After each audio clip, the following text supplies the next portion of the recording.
Thanks for checking out this presentation on small business marketing on autopilot. What I'd like to do today is cover some of the strategies that small businesses are using in the marketplace. As everybody's well aware, there's been a major down cycle with business. The economy is not the same it was 2 years ago. Businesses have to use different strategies. A lot of businesses are relying on things they were doing in the past 2 years, 3 years, 5 years, and finding that they're not as effective. They're not working. Other businesses are discovering that there's better ways to be more effective in the marketplace. So what I'd like to do is give you a nuts and bolts overview, some really solid information of what you can do as a small business to compete in your marketplace, gather new customers, and generate leads. So here's what we're going to be covering in this presentation. Number one, the biggest marketing problems facing small business today. We'll go over some email marketing statistics. Why list building is the #1 marketing tool for small business. Take a look 5 to 7 years down the road and we'll see why the power is in the list for your business. What are the 13 deadly email marketing mistakes? How to monetize your list with joint ventures for additional profits and customers. How to automate the process, which is the key to the whole thing. Your biggest challenges, questions, and answers. So let's get started. So as we get started, let's talk about the success of Google. Google has become a household word. It's by far the #1 search engine. And it's really evolved since the early days in, let's say, 2000, 2002, 2003. They were the first ones to come up with AdWords, pay-per-click marketing. They are definitely responsible for the lion's share of the search engine traffic, but increasingly they're becoming more and more important for small local businesses to get featured and differentiate themselves in the marketplace. More and more people are going to Google first over the phone book. The phone book is really a dead tree way of marketing and expensive way. It's not flexible. If you make a mistake, you've got to wait till the next cycle to change it. You can't update it. Using Google, you can. Now, there's a lot of different ways for businesses to differentiate themselves. We have a 20-point checklist that we go through with a website to see what makes sense for you on a business-to-business basis. But let me just run through a few of them. We're not going to get into all these today, but this is just an example of things that are there that are available today that weren't available for small local businesses in the past. Now, Google Maps you may be familiar with.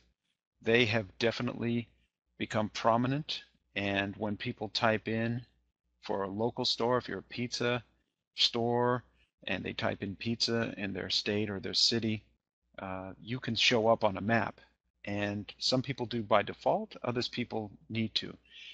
There's reviews. Reviews are becoming more and more important. If people see reviews, a bunch of good reviews for your restaurant or your oil change or your landscaping company, then they're more likely to use you. So you need to learn how to use reviews.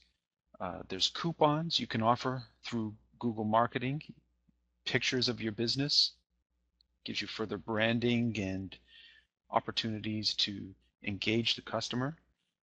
You can offer videos. There's a new paid service called Markers, and mobile optimization, since that's definitely growing and more people are searching from their mobile phone. Today we're going to keep it simple, and we're not going to get into all of those. We're going to go into how you can use email as a strategy to generate more revenue, leads, customers for your business. So let's get started. Let's start with an interesting fact. According to Ogilvy and Mather, who are one of the most prominent advertising agencies of modern time, they claim that companies who continue to spend through the recession recover faster than those companies that cut back on their marketing once times turn or the economy rebounds. Now, your normal reflex is to cut back in all areas, and we've seen in the last few years there's been a ton of cutting back, but we need to look at the marketing piece of thing and see what makes sense. Now, what I'm going to show you is a method to make some changes. So you're not necessarily cutting back your budget. You're not necessarily increasing your budget. What you're going to do is shift your budget from one area of ineffective advertising to another area of advertising that works. So the current market environment creates a situation where businesses are competing over fewer dollars in the marketplace. Consumers are spending less. They're trying to save, get themselves out of debt. They are spending, they are making purchases, but they're looking for quality, and they're thinking twice before they just put the money out, especially businesses. Businesses have budgets, they have reserves, but they're careful how they're going to use them. So it's important to engage the customer in a way that they are looking for. You know what those ways are, but also start channeling your marketing budget in directions where you know it's having an effect, where it can be measured and you can make decisions based upon the results instead of just guessing and hoping. Here's the biggest marketing problems facing business today. Most businesses are spending $1,000, $3,000 per month on their marketing, and they really have no idea how well it's working. They're not measuring response, they're not tracking, they're trying something because maybe the other guy is trying and they feel they have to. They're in the yellow pages because their competitor is. They're in they're doing mailers because their competitor is. They're on radio, but they don't know how well that is working for them. It's not measuring. So when customers come in, they don't know where they're coming in. And therefore, it's very hard to make the right decisions, put the money in the right places, and eliminate budget from the wrong places if you can't measure your return. And in the end, it's all about the return on your investment. If you can measure it, you can grow your business, you can eliminate what's not working, and you can increase and ramp up what is working. So let's take a look at today's topic, email marketing, and why it's the #1 tool that you should be using if you're not using, and what you can learn how to use more effectively if you're just using it a little bit. Email marketing delivers the highest return on investment, outweighing all the other forms.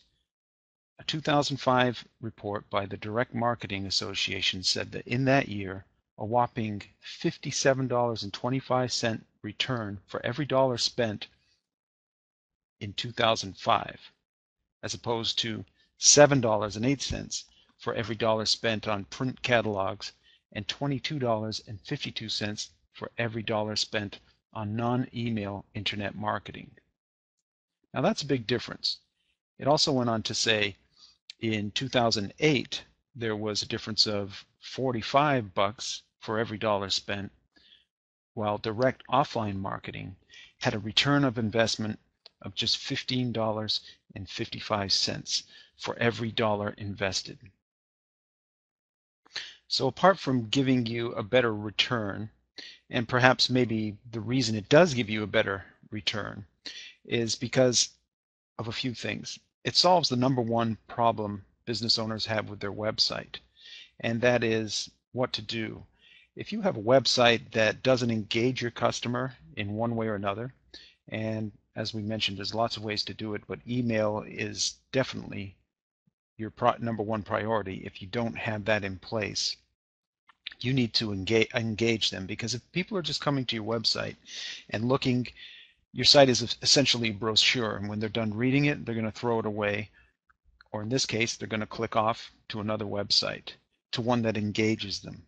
So you use email as a tool to engage a dialogue, just like if someone was coming in the store, they're browsing through the aisles, they're looking at all your merchandise, and you say, hello, how are you doing today? What are you looking for? What brought you in today? Can I help you? Oh yes, we have that color over here. Did you know we have this on sale? Well, That's exactly what you need to do. You think of the internet in the way that you used to be thinking of a store with a customer coming in. You're engaging a conversation. You're finding out what they need. You're giving them information. You're educating them about their products. You're building rapport. You're showing you've got product knowledge. You care about them. And in return, they build a relationship and want to do business with you. So the engagement factor is huge, and that's the #1 key to email marketing. Aside from that, it's extremely affordable. Compared to all these other forms of advertising, it's not even close. You've got static yellow page ads, all the things we discussed earlier. They're much, much more expensive, and they're completely inflexible compared to email marketing.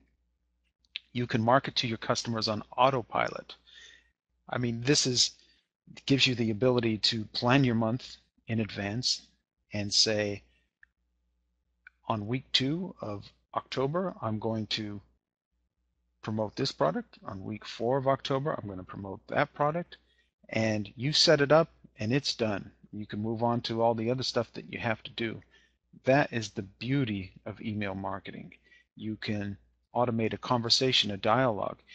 You can give customers something valuable in terms of education. So if you own a clothing store, you can give them tips on how to measure a suit, how to care for a suit, the do's and don'ts of cleaning a suit. There's an unlimited opportunity to communicate and educate your customer and really see the value in doing business with you as opposed to someone else who isn't providing that kind of information. Not only that, with email, you can develop a continual dialogue. It's a constant drip of information that comes through and keeps you in touch so they don't forget about you. Maybe they don't need a suit this month, but you stay in touch. You give them a little tip. You give them some useful information. Again the next month, and again the next month. Once you have established them as a customer through your email, even if they haven't purchased anything, through the constant reminder, using the power of email and the internet, you can effectively communicate with them until the day that they do need something. And that's one of the problems of advertising, is being in front of the customer at the right time they need your service. And that traditionally it's been just done with brute force repetition. You know, Coca-Cola, McDonald's, they're always in your face. They're spending the money, so when you're hungry, you think of them. Well, if you're a smaller business, you can't be everywhere.